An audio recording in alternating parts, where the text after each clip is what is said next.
browse their shelves filled with hundreds of craft beer selections. Relax and enjoy one of their 8 draft taps. Show your love for the store with their logoed t-shirts, hats, and glassware. Want to see what they have in stock 24 hours a day?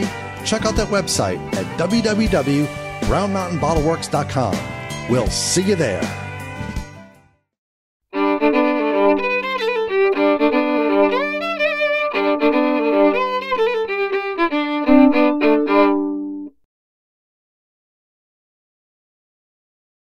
Hi, I'm Glenn, Dave behind the camera. We're the NC Beer guys. Welcome to another episode of the NC Beer Buzz. We have found our way to Huntersville today, just north of Charlotte, and to the relatively new Primal Brewery.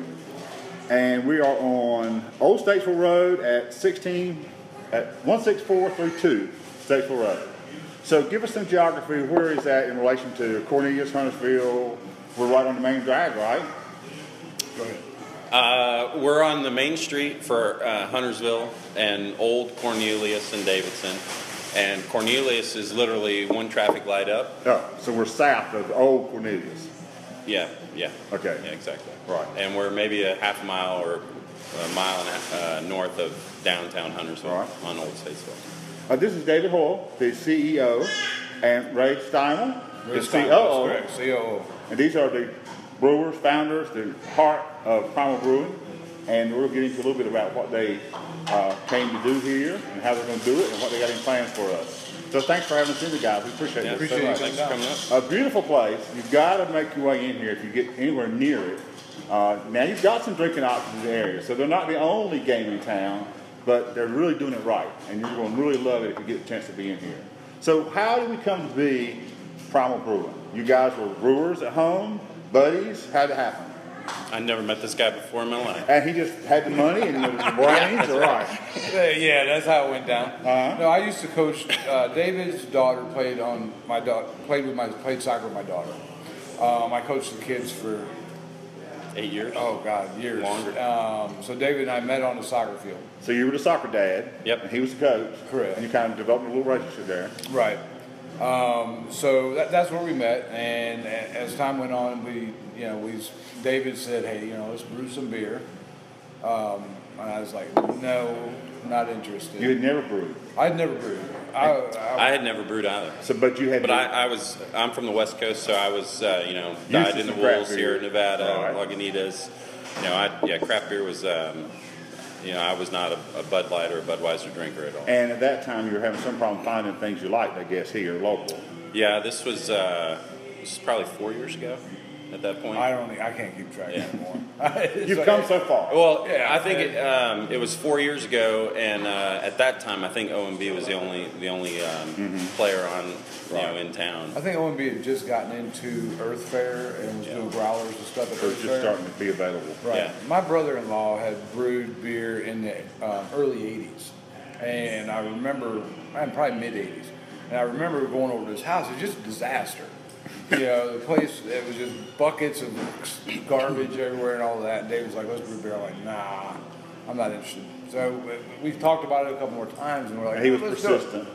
Yeah, it didn't take a whole lot. Come on. Because you like to drink, you just didn't want to care about the brewing part. Yeah. So we made a couple batches of beer, and it was a blast. We had so much fun.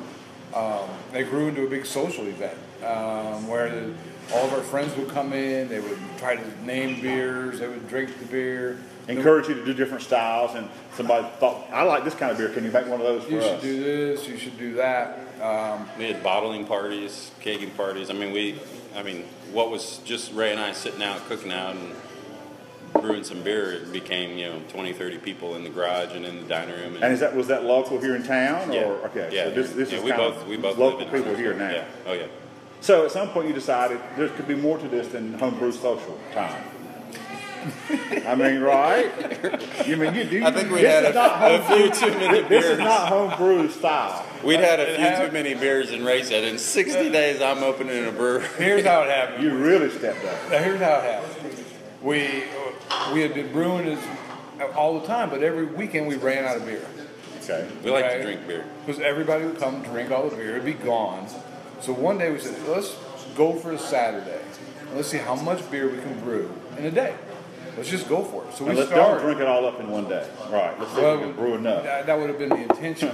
Right. So, we started brewing at like 10 o'clock that morning. I think we did 25 gallons. So it was like, whoa. Well, that took all day. Right. And we drank all day.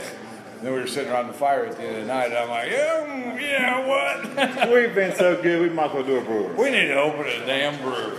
Yeah. And now a lot of drunk home brewers can say that, but you guys have made it happen.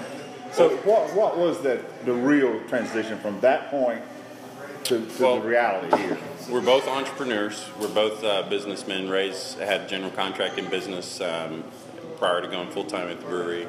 I have another business, and so I mean, we did what most business people would do. We put together a business plan. We did our due diligence. We floated that amongst people that we respect to get feedback, and much to our surprise, everybody thought it was a great idea, and got some encouragement. And we raised a little bit of capital. And how did you find the location? It's a beautiful location, right on the highway too. It was probably a 6-month process. This was not our first location. Thankfully, not your first choice. Not our first. Well, it wasn't the first choice that we looked at, but unfortunately, the first place didn't work out. Same type of frontage in Huntersville. Everything. Well, with some exceptions, we looked in Cornelius, Davidson, and Huntersville. We really wanted to be in Huntersville. You wanted to be local. Yeah. And fortunately, this place came open. Right at the same time that we had just said no to the other location. And for our viewers who are local, who might have known what it used to be, what this site used to be, you are in the location where what used to be here. It was Kitchen Masters. It was a custom kitchen cabinetry store in a landscape facility in the back. And you took over the whole space. Whole space. And we're, of course, in the tap areas, which is beautifully pointed, and you can see the fireplace in the back. And then all the brewing on site is going to be in the back. What kind of system are we going to be brewing on? We got a 3-vessel, 3.5 barrel system that we're going to be brewing on. We have 4 3-barrel, 3.5 barrel fermenters. We also have the 10-barrel fermenter. So that's what we're going to be brewing on. And what's the goal? You've got 6 or 7 beers on tap today. Is that what it usually runs, 6 or so? Well, we have 13 beers that we've perfected, and we're comfortable serving to the public. And they're going to rotate among? We rotate every week. It's different, and as soon as the bigger system is online, which should be the end of this month, we'll actually have 12 beers on tap. Okay, at any given time? Any given time. We'll do 10 of our beers for sure, and then we've been rotating guest taps through. That's been a great thing. It's been really encouraging about this business is that we're all friends. All the brewers are friends. So. And are you guys going to be the brewer still, or are you going to hire a brewer, or have you brought in a brewer, or what's the deal? We have a brewmaster. Okay. One of the things that we recognized early on was that with our home brewing experience, going to this level of production, we might need a little bit more experience. So we found a great brewmaster. Dan is fantastic. He'll be at the Black and Blue tonight. Okay. You should stop by and talk to him. I've learned more from him in the last 6 months than I ever learned home brewing. So we brought him in. He'll help us develop the beers, help us perfect the beers. The pale ale. They're generally your recipes from your past and history, or not? Not all really. of them, no. Okay, Some of them are. Like the Grim Creeper is one that we did that we absolutely loved, and so we tried to duplicate that. It's better now than it was then. And we've got some new stuff. We have a stout coming out next week. It takes a lot for the beer to hit the tap here. Like, for example, our pale ale, I think we're on the 13th iteration of that recipe. There's a lot of tweaking that goes into each of the beers before we're basically ready to serve it. So. Good. Yeah, we're looking for a specific flavor. When we sit down, we say, okay, this is what we want in our beer. And then we'll make it, and it's like, oops, missed the mark here, missed the mark there. Let's balance that, let's fix it, and do it again. Is there going to be a Primal style or signature or some similarities between the beers, or are you going to be all over the board? What are you thinking or hoping? Well, Ray may say differently, but our style is drinkable, highly drinkable. I couldn't say it any better. Style-wise, I mean, we'll probably stick to ales predominantly, but every beer we make, we want it to be highly drinkable. You know, something that somebody that is a craft aficionado will really appreciate the subtleties. Like, for example, the Devil's Gas. It's a pumpernickel IPA. The Caraway, it's not in your face. It's very subtle flavoring. Our stout is a hazelnut stout, and we're not trying to overdo the flavorings. We're trying to use fresh ingredients. You know, we do a vanilla porter. We don't use extract. We use real vanilla beans. We think that it's a better quality beer. It's a better flavor. Right. And we're trying to brew to the beer standard for each type of beer that we brew, and not overdo it one way or the other. Mm-hmm. And it's somewhat, you were saying before we turned the camera on, it's a big social thing for you too. I mean, you really want it to be a gathering place for the community. That was the thing that David and I enjoyed most about brewing. I mean, let's face it. The camaraderie and the social aspect. Exactly. You know, hang out with people, sharing conversation about beer, talking. It was just, this is an extension of our home. Right. We wanted that to feel like an extension of our home. We wanted people to be able to come in here, hang out. There's no TVs. Mm-hmm. It's not a sports bar. It's not a sports bar. Got a nice fireplace. It's a homey feeling, done really well. Right. We're here to meet people, drink beer, talk about the beer, and enjoy people's company. And it's a gathering place more than anything. And being right on the highway with great signage, by the way. I love the graphics. You must be attracting some people who are barely craft beer drinkers, lot of people. Or maybe even not craft beer drinkers. A lot of people. So you've got a little bit of a mission to bring them along, I guess, on the continuum to educate them about what craft beer can be.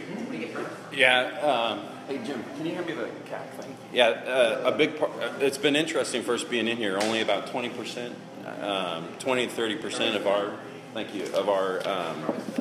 And maybe I'm off on that, but we don't know the actual numbers, but we have a lot of people that would not go out of their way to go to a brewery.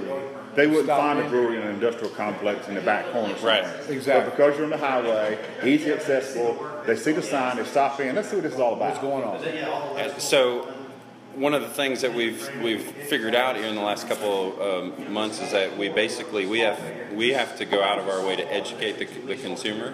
And so like, for example, this is a label. This is a little educational piece that we're doing for each of our beers. But like, this is our kick-ass Kolsch. Right. And so it's basically our label graphics. And then what's not on there right now is on the flip side is a whole educational piece about a Kolsch style beer, the history of that what they should expect, what style, where it came from, how it developed. So you got a little. You're like beer educator. We're trying. Did you ever know Beer professors? Beer professors. and you get to drink during the day. You get to drink during the day and socialize, and the business runs itself, right? Yeah. Everything else is just Like you're drinking the Obsidian, which is great, by the way. German style Weizenbier. But, it's a black. but they're very different from style. I got it because I'd heard him say to somebody else who ordered it how different it was, which appealed to me. I wouldn't have ordered it by style. It's not my style, but it's very good because it's different. It's very, very good. We have a lot of women that come in, and they're not heavy beer drinkers. And like, for example, our Lawn Boy or our Kolsch may not be on tap, and they're like, "Well, what do you have that's something that's a smoother, lighter style beer?" And we say, "Why don't you try the Obsidian?" As soon as they see the color, like, "Oh no, I'm not a dark beer drinker." Like, right, don't let the color fool you. Try it, and it's 9 times out of 10, they're like, "Wow, this is really nice. It's an easy drinking, smooth beer. It's not at all what I expected." And that's where for us the light bulb kind of goes on and makes it really all worth it. So if folks want to come in, you're open now. When is the tap room open? Now. Go ahead. Friday and Saturday, noon to 10 or later. And we're going to stick with that schedule for a while, or maybe expand some hours, or do we know yet? We plan to expand hours as soon as the brewery is fully production. Right. Fully functional. You got to have enough beer to put out across the counter. Yeah, we plan on adding food trucks. We're doing the beer garden. We have a lot of plans to do a lot of things. But until the brewery is fully functional, you got to have some priorities, and you got to have some ability to produce the beer. Exactly. So hopefully in the next 3-4 weeks we can add a couple days. Right.